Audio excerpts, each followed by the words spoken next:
ಇನ್ನು ನೆಲಮಂಗಲ ತಾಲೂಕಿನ ಡಾಬಾಸ್ಪೇಟೆ ಬಳಿಯ ವೀರಸಾಗರ ಅರಣ್ಯದಲ್ಲಿ ನಿನ್ನೆ ಕಾಣಿಸಿಕೊಂಡಿದ್ದ ಕಾಡಾನೆಗಳ ಕಾರ್ಯಾಚರಣೆ ಶುರುವಾಗಿದೆ. ಮೈಸೂರು ದುಬಾರೆ ಅರಣ್ಯದಿಂದ ಆಗಮಿಸಿರುವ 5 ಆನೆಗಳನ್ನು ಬಳಸಿಕೊಂಡು ಕಾಡಾನೆಗಳನ್ನು ಸೆರೆ ಹಿಡಿಯುವ ಕಾರ್ಯಕ್ಕೆ ಚಾಲನೆ ನೀಡಲಾಗಿದೆ.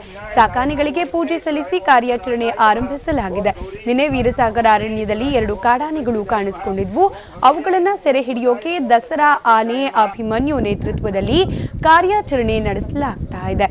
ಇನ್ನು ನೆಲಮಂಗಲ ತುಮಕೂರು ರಾಮನಗರ ಅರಣ್ಯಾಧಿಕಾರಿಗಳು ಜಂಟಿ ಕಾರ್ಯಾಚರಣೆ ನಡೆಸುತ್ತಿದ್ದು 100ಕ್ಕೂ ಹೆಚ್ಚು ಅರಣ್ಯ ಸಿಬ್ಬಂದಿ ಕಾರ್ಯಾಚರಣೆಯಲ್ಲಿ ಭಾಗಿಯಾಗಿದ್ದಾರೆ.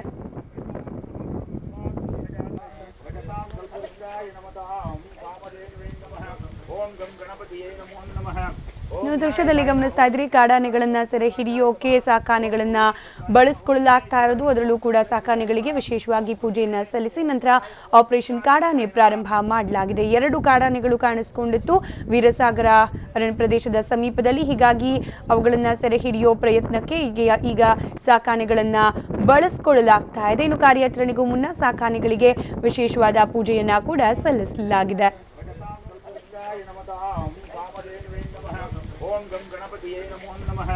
ओम विनायकाय नमः। ओम विघ्नेश्वराय नमः। ओम विघ्नराजाय नमः। ओम गौरी पुत्राय नमः। ओम गणेश्वराय नमः। ಇವಾಗ ಮತ್ತಷ್ಟು ಡೀಟೇಲ್ಸ್ ಕೊಡ್ಲಿಕ್ಕೆ ದೂರವಾಣಿ ಸಂಪರ್ಕದಲ್ಲಿದ್ದಾರೆ ನಮ್ಮ ಪ್ರತಿನಿಧಿ ಬಜರಂಗಿ. ಆಪರೇಷನ್ ಕಾಡಾನೆ ಪ್ರಾರಂಭ ಆಗಿದೆಯಾ? ಜೊತೆಗೆ ಸಾಕಾನೆಗಳಿಗೆ ವಿಶೇಷವಾಗಿ ಪೂಜೆಯನ್ನ ಕೂಡ ಸಲ್ಲಿಸಲಾಗಿರೋದು. ಸೊ ಅದರ ಡೀಟೇಲ್ಸ್ ಏನಿದೆ? ಇದು ನೆಲಮಂಗಲ ಮತ್ತೆ ಮಾಗಡಿ ಪ್ರದೇಶ ಕಾಡಂಚಿನ ಪ್ರದೇಶಗಳಲ್ಲಿ 2 ಕಾಡಾನೆಗಳು ಏನು ಪದೇ ಗ್ರಾಮದ ಒಂದು ಗದ್ದೆಗಳಿಗೆ, ರೈತರ ಗದ್ದೆಗಳಿಗೆ ದಾಳಿ ಮಾಡಿ ಒಂದು ಸಮಸ್ಯೆಯನ್ನು ಉಂಟು ಮಾಡ್ತಾ ಇತ್ತು.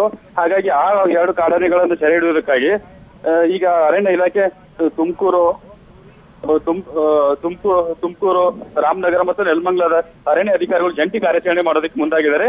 ಈಗ ನೆಲಮಂಗಲ ಡಾಬಾಸ್ಪೇಟೆ ಬಳಿ ಇರ್ತಕ್ಕಂಥ ವೀರಸಾಗರ ಒಂದು ಅರಣ್ಯ ಪ್ರದೇಶದಿಂದ ಮೈಸೂರಿನ ದಸರಾ ಆನೆಗಳನ್ನು ಬಳಸಿಕೊಂಡು ಆ ಆನೆಗಳಿಗೆ ಸಾಕಷ್ಟು ವಿಶೇಷ ಪೂಜೆ ಮಾಡ್ಕೊಂಡ್ಬಿಟ್ಟು ಕಾರ್ಯಾಚರಣೆ ಮುಂದಾಗಿರ್ತಕ್ಕಂಥದ್ದು. ಇನ್ನೊಂದು ಈ ಕಾರ್ಯಾಚರಣೆಯಲ್ಲಿ ಸುಮಾರು ಟ್ರ್ಯಾಕಿಂಗ್ ಟೀಮ್ ಅಂತಕ್ಕಂಥ ಆ ಟೀಮ್ ನಲ್ಲಿ 3 ಟ್ರ್ಯಾಕಿಂಗ್ ಟೀಮ್ ಗಳನ್ನು ನಿಯೋಜನೆ ಮಾಡಲಾಗಿದೆ. ಅದರಲ್ಲಿ ಸುಮಾರು 4 ಜನ ಒಂದು ತಂಡ, 4 ಜನ ವಿಶೇಷವಾದ ಒಂದು ತರಬೇತಿ ಹೊಂದಿರತಕ್ಕಂಥದ್ದು. ಅವರು ಕಾಡಾನೆಗಳ ಹೆಚ್ಚು ಗುರುತುಗಳನ್ನು ಗುರುತಿಸ್ಕೊಂಡ್ಬಿಟ್ಟು ಫಾಲೋ ಮಾಡ್ತಾರೆ. ಅದರ ಜೊತೆಗೆ ಟ್ರ್ಯಾಕಿಂಗ್ ಟ್ರ್ಯಾಕ್ ಟೀಮ್ ಅಂತಕ್ಕಂಥ ಇನ್ನೊಂದು 2 ಟೀಮ್ಗಳಿದೆ.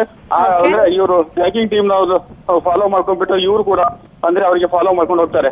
ಒಂದ್ ವೇಳೆ ಆನೆ ಪತ್ತೆ ಆಗಿದ್ರೆ ಅದನ್ನ ಅರವಳಿಕೆ ಮದ್ದು ನೀಡೋದ್ರ ಮೂಲಕ ಒಂದು ಕಾರ್ಯಾಚರಣೆ ಮುಂದಾಗಿರ್ತಾರೆ. ಇನ್ನೊಂದು ಈ ಕಾರ್ಯಾಚರಣೆಯಲ್ಲಿ ಸುಮಾರು 100ಕ್ಕೂ ಹೆಚ್ಚು ಜನ ಒಂದು ಈ ಕಾರ್ಯಾಚರಣೆ ಭಾಗಿಯಾಗಿರ್ತಕ್ಕಂಥದ್ದು. ವಿಶೇಷವಾಗಿ ಒಂದು ಪರಿಣಿತ ಒಂದು ಮಾವುತರನ್ನು ಕೂಡ ಈ ಒಂದು ಕಾರ್ಯಾಚರಣೆ ಬಳಸ್ಕೊಂಡು ಕಾರ್ಯಾಚರಣೆ ನಡೆಸಲಾಗ್ತಾ ಇದೆ. ಸ್ಮಿತಾ, ಧನ್ಯವಾದ ಬಜರಂಗಿ ಮಾಹಿತಿಗಾಗಿ.